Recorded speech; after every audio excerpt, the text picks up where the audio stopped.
मेरे प्यारे students, welcome to mathological. In this session will bring a quantitative reasoning puzzle set from IPMET 2024 examination. Start करते हैं session को, and if you not already subscribe to our channel then make sure to subscribe to channel, also press the bell icon.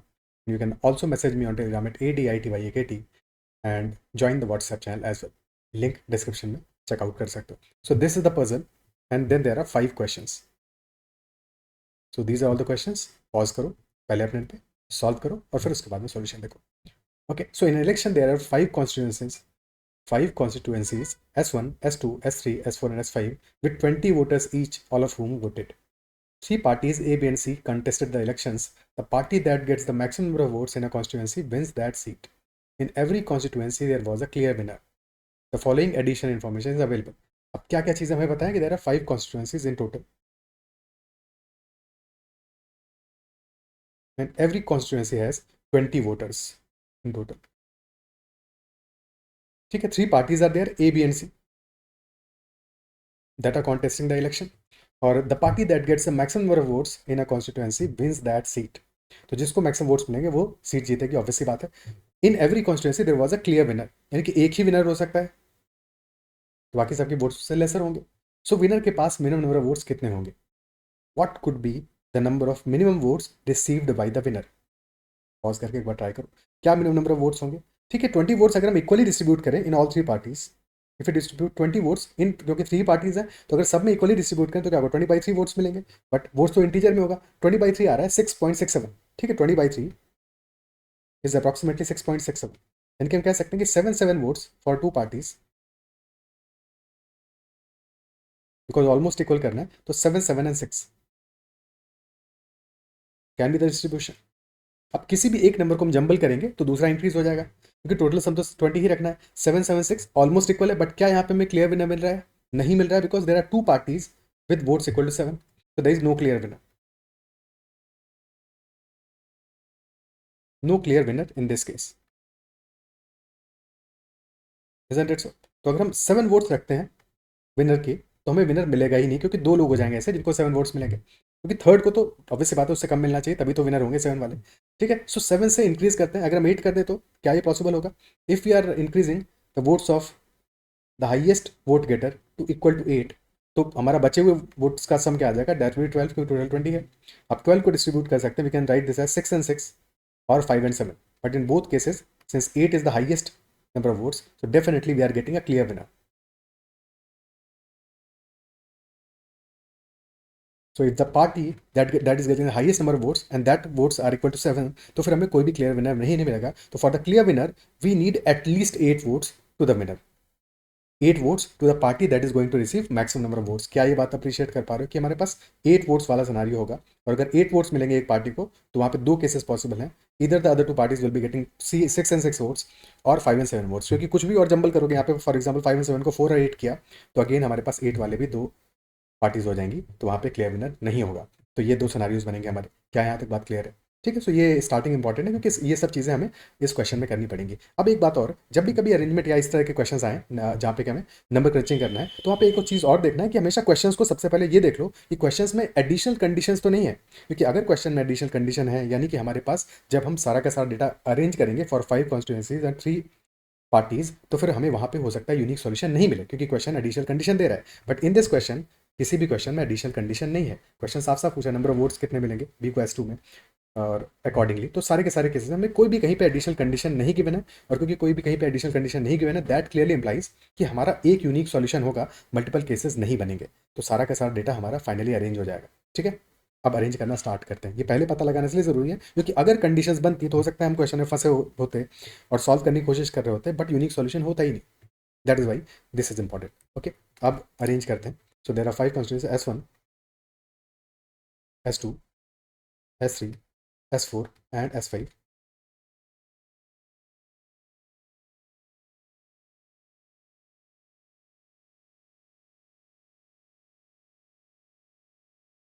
and 3 parties A,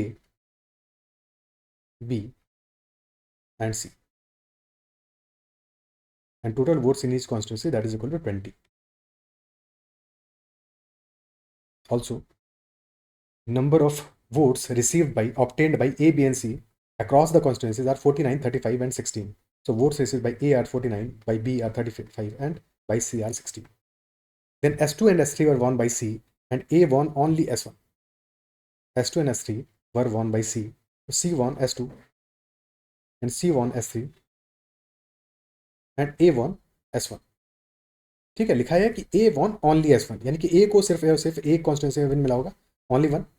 C has won S2 and S3, but C को दो से ज़्यादा मिल सकता है क्योंकि C के लिए only word का यूज़ नहीं किया है. ठीक है, so then we know total number of votes received by C are 16. और हमने अभी ऑलरेडी ये चेक किया कि for any party to win a particular constituency, minimum number of votes that the party must receive are equal to 8. Minimum 8 votes तो मिले होंगे. So C must have received at least 8 votes greater equal to 8 votes in this constituency, greater equal to 8 votes in this constituency. Isn't it so? But total समी 16 है. Total समी 16 है, और अगर total sum 16 है और मिनिमम 8 वोट्स मिलने हैं इसको दो कॉन्स्टिट्यूंसीज में, तो क्लियर है कि दोनों में 8 वोट मिले होंगे क्योंकि टोटल समी 16 है. उससे ज़्यादा मिल ही नहीं सकते, क्योंकि जैसे ही अगर तुम 8 से ज़्यादा वोट दोगे तो 17 आपको उससे बड़ा नंबर मिल जाएगा हमें, और हमारे पास टोटल वोट 16 है, यानी कि बाकी सब कॉन्स्टिट्यूंसीज में C must have received 0 votes. So apart from S2 and S3 all other constituencies are basically two party contest, क्योंकि वहाँ पे सी तो 0 वोट्स पाया है, और अगर C 0 वोट्स पाया है तो C कोई भी और कॉन्स्टिट्यूंसी जीता नहीं हो सकता. That is not possible. तो C ने भी एक्जैक्टली दो कॉन्स्टिट्यूंसी जीती होंगी. A ने 1 जीती है तो B ने बची हुई दो कॉन्स्टिट्यूंसी जीती होंगी, यानी कि B must have von S4 and S5.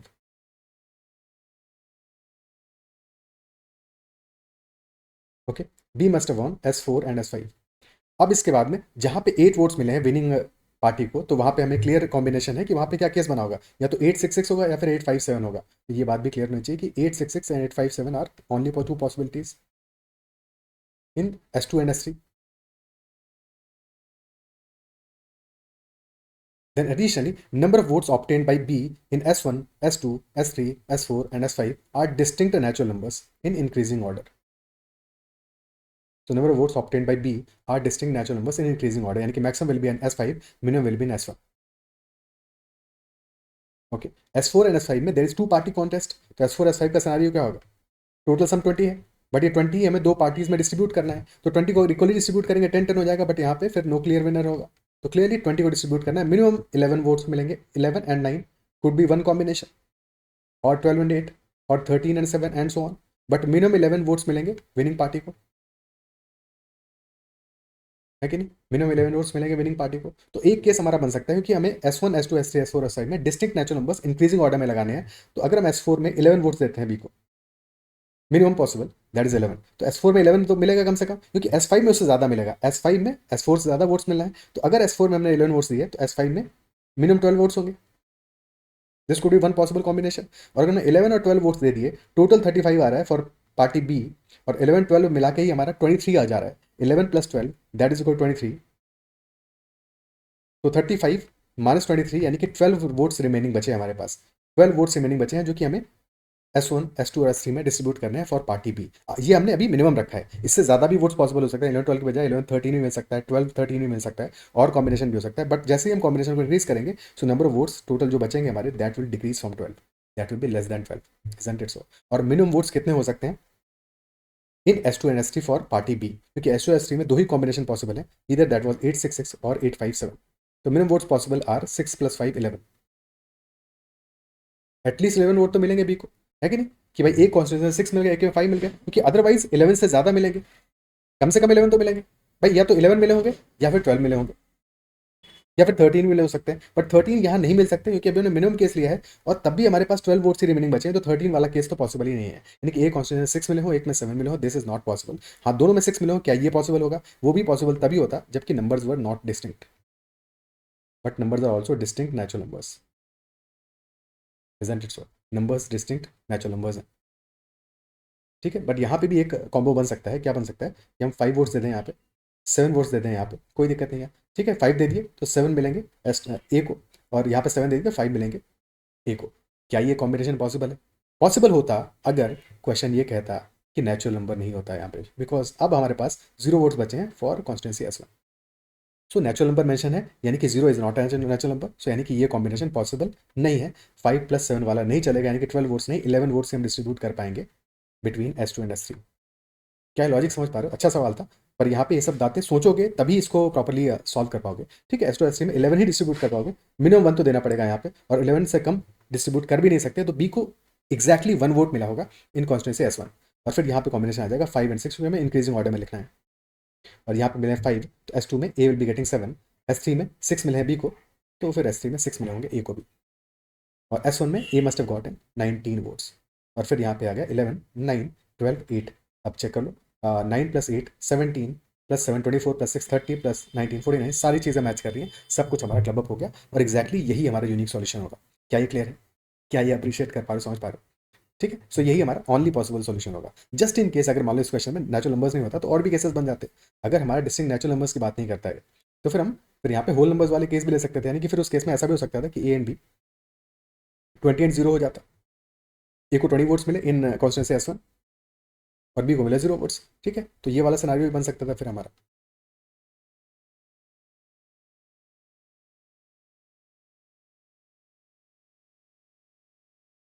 Okay, फिर ये वाला केस भी बन सकता था कि फिर ऐसा हो सकता था 7 and 5 in this case, 5 and 7 in this case, 12 यहीं पे हो गया, और बाकी हमारा 9 11 एंड 8 एंड 12।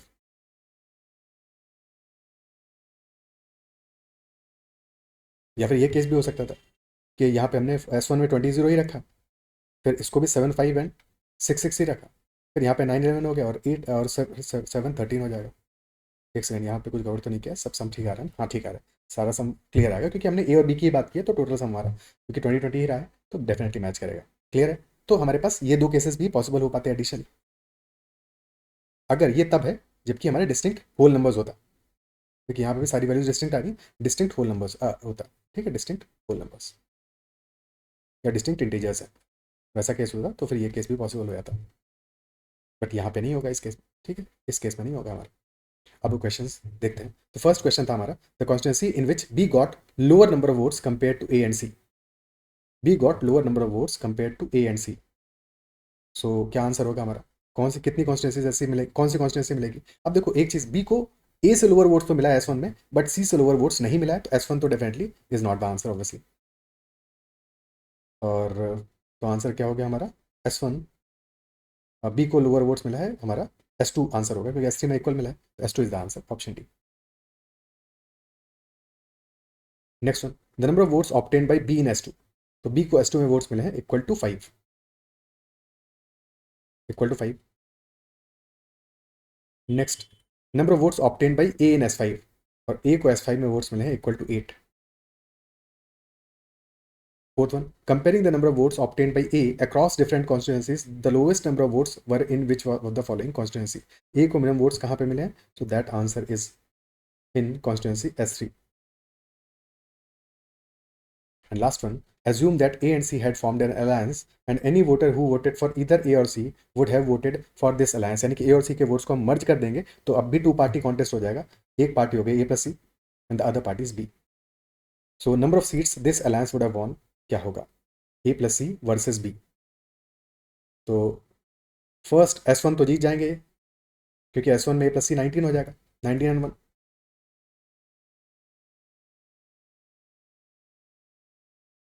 S2 में 50, S2 भी जीत जाएंगे, क्योंकि S2 वैसे भी C जीत रहा था, S3 वैसे भी C जीत रहा था। ठीक है, तो बेसिकली ये समझ लो कि हमारा S4 S5 जो कि B जीत रहा था, क्योंकि वो टू पार्टी कॉन्टेस्ट था, तो S4 S5 के अलावा जो बाकी कॉन्स्टिट्यूंसी बचे वो सारी की सारी A + C वाला अलायंस जीत जाएगा। ठीक है, so three constituencies they will be winning in total. Option B will be the answer, क्योंकि इन एनी केस भाई सी वैसे भी जीत ही रहा था S2 S3, तो S2 S3 में तो टेंशन ही नहीं है, ए के वोट भी मिल जाएंगे तो और भी डेफिनेटली जीतेगा फिर वो। और ए जीत रहा था फर्स्ट वाला, तो वहाँ पे A + C भी जीत जाएगा। ठीक है, सिर्फ और सिर्फ बाद के दो बचेंगे जहाँ पे कि बी अकेला जीत रहा था और बाकी सी को वैसे भी 0 मिल रहे थे, तो वहाँ पे इन एनी केस बी ही जीतेगा। Option B will be the answer, that is कि three constituencies they will be winning in that case. So this is our set. I believe कि जो भी बातें हमने डिस्कस की, जो भी क्वेश्चन डिस्कस किए, वो सारी की सारी बातें समझ में आएंगी। फिर भी कहीं पे कोई डाउट रहता है तो कमेंट जरूर मेंशन करना। और that is all for this session. Bye bye, take care and keep learning.